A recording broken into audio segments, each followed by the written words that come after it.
Assalamualaikum warahmatullahi wabarakatuh. Selamat pagi anak-anak semua. Salam kenal, nama Ibu Yanita Pratiwi, SPD. Ibu mengampu mata pelajaran prakarya dan kewirausahaan.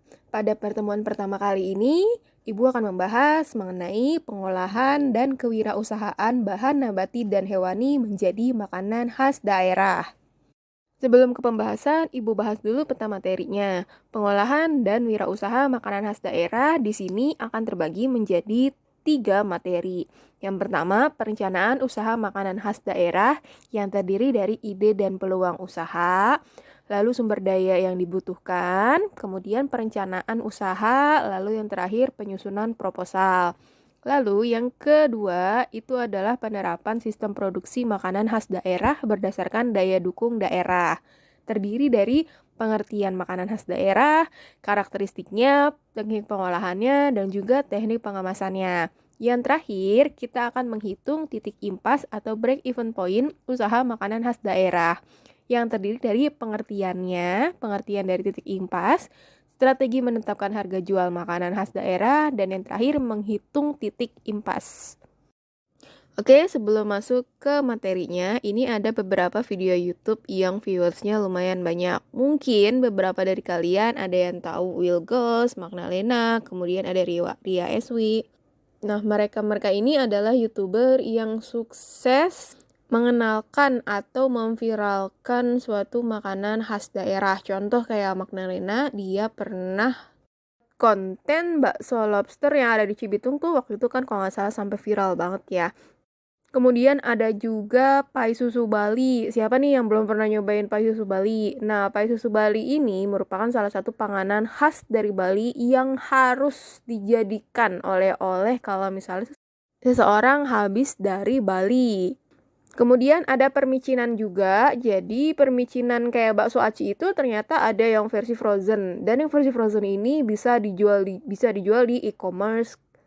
Dan ternyata cukup laris juga, cukup banyak pembelinya juga sehingga review di tokonya pun bagus-bagus juga.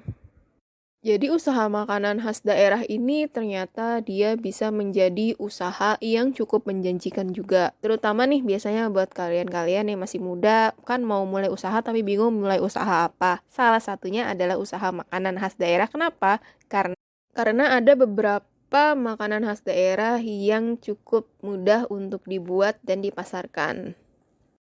Nah, sebelum kita memulai usaha, ada beberapa hal yang perlu kita ketahui. Di sini Ibu jelaskan ide dan peluang usaha. Ide untuk usaha terdiri dari faktor internal dan eksternal. Faktor internal yaitu pengetahuan mengenai ide usaha yang kita miliki, pengalaman yang pernah kita lalui, kemampuan untuk melihat peluang usaha, dan juga pola pemikiran kita. Sedangkan faktor eksternal yaitu masalah yang dihadapi dan belum terpecahkan, kesulitan yang dihadapi, kebutuhan yang belum terpenuhi, maupun pemikiran untuk menciptakan atau memulai suatu usaha. Ada juga nih resiko usaha. Tiap-tiap usaha pasti mengalami kesulitan, apalagi pandemi seperti ini. Jadi seperti permintaan, perubahan mode, selera, dan daya beli. Perubahan konjungtur atau perubahan kondisi perekonomian, persaingan, apalagi kalau makanan khas daerah tersebut viral, biasanya di tiap gang ada nih, kayak dulu es kepal Milo tuh, itu juga merupakan salah satu resiko usaha. Tapi ada juga resiko yang tidak bisa kita manusia untuk kendalikan, kayak bencana alam. Terus kemudian ada nih perubahan aturan yang diajarkan sama pemerintah, kayak PPKM nih. Kemarin makan aja di warteg kita harus 20 menit. Ada juga teknologi. Nah, teknologi ini semakin maju bisa memicu resiko usaha.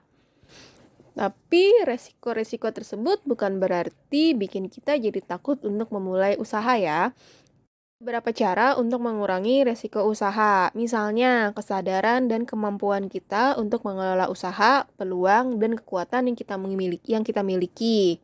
Kemudian keinginan kuat kita untuk berprestasi, dorongan berinisiatif, dan motivasi untuk melaksanakan strategi usaha. Kalau kata pelaku usaha biasanya kayak gini nih, mulai aja dulu.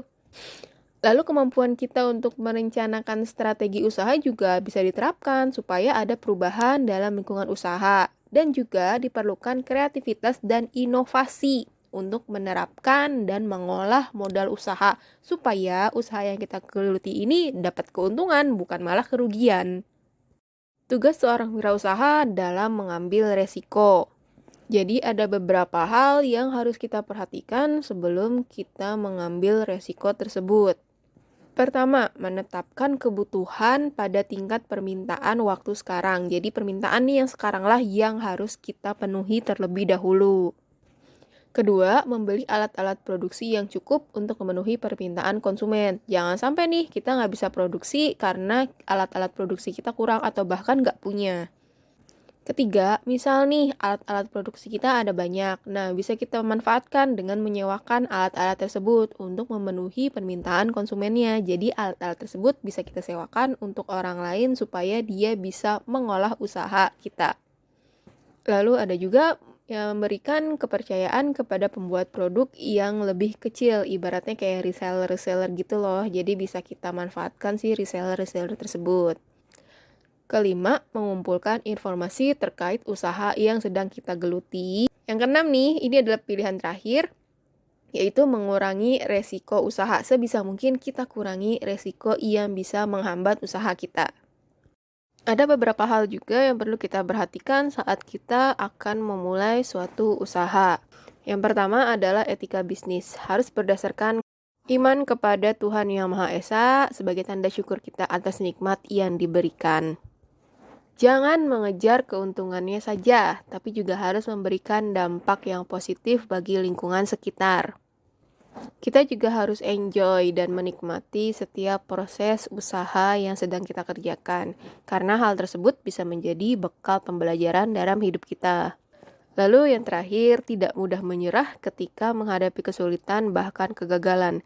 Jadikan kesulitan dan kegagalan tersebut sebagai pengingat bahwa tidak semua yang kita capai bisa dikehendaki. Oke, sekian materi dari Ibu. Jangan lupa poin-poin pentingnya kalian catat di buku catatan kalian. Kemudian kalau ada yang mau bertanya, boleh nanti nanya di grup atau japri Ibu aja ya.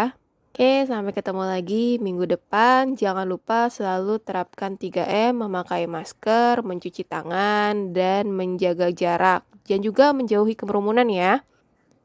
Oke, sekian dari Ibu. Wassalamualaikum warahmatullahi wabarakatuh.